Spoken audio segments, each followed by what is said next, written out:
and I broadcast about issues pertaining to mental health disorders, therapy, becoming a therapist, anything in that realm. And today I want to talk a little bit about grounding exercises, particularly a popular one called the 5-4-3-2-1. Now, a lot of people wonder, do grounding exercises really work?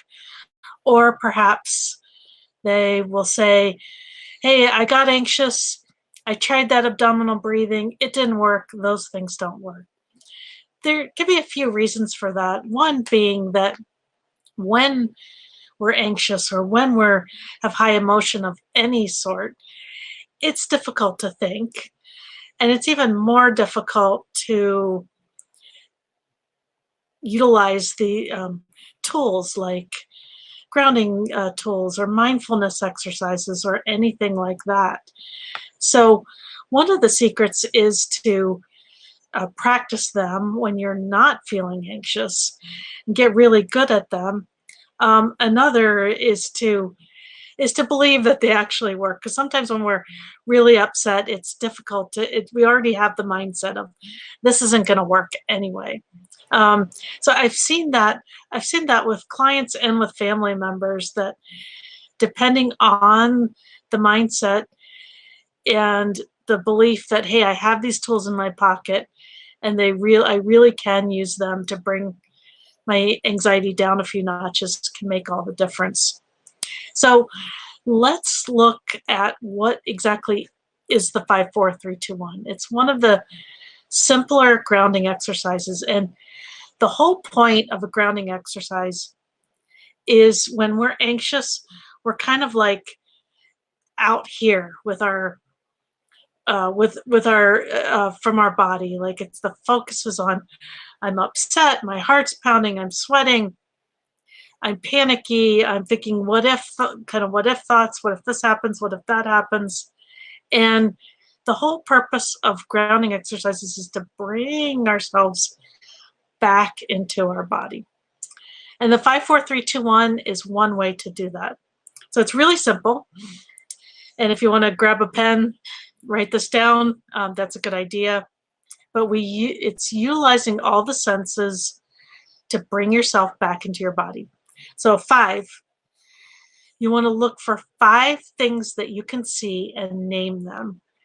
And you don't want to rush through it at all. So if you're in your living room, you might say, I see my sofa. I see my cat. I see the TV. Just being deliberate and going slowly.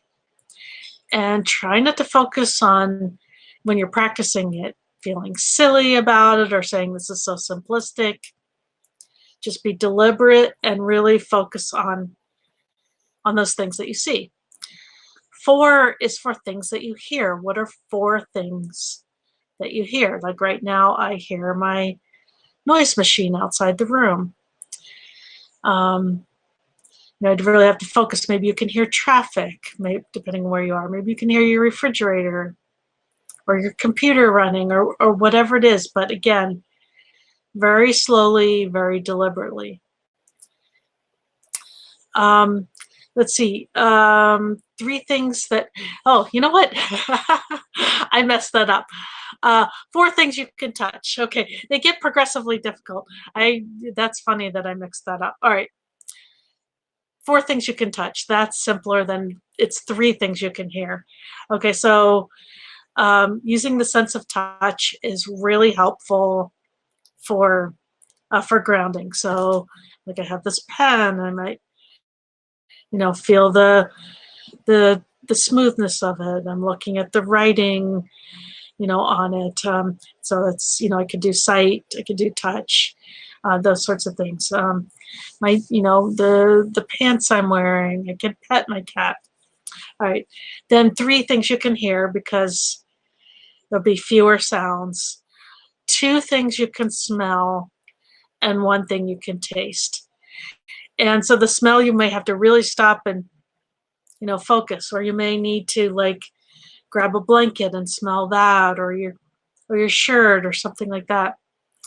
And taste might be a little tricky if you don't have anything in your mouth, but then, focus on, what is the taste in your mouth. Um, Breath mints, Altoids, things like that are really good to suck on when you're trying to ground. Then you can focus on that taste. Altoids in particular are really strong tasting. So again, 5, 4, 3, 2, 1. It's 5 things you can see, 4 things you can touch, 3 things you can hear, 2 things you can smell, and 1 thing you can taste. Best thing to do is practice it when you're not feeling anxious. It's good to start rating your anxiety 0 to 10. 0 is really, really calm. 10 might be a panic attack. Once you hit a 5 or a 6, that's when it's really time to start utilizing all your tools to try to bring your anxiety down. Now, does this flip a switch and resolve your anxiety issues? No. You just want to get out of that danger zone and learn how to prevent a panic attack. Does it address where the anxiety was coming from in the first place? No, of course not. That's equally important to figure out and work with as well. And we'll be covering that in other broadcasts.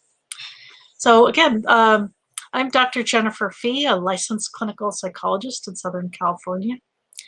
Thank you for watching and I appreciate your comments.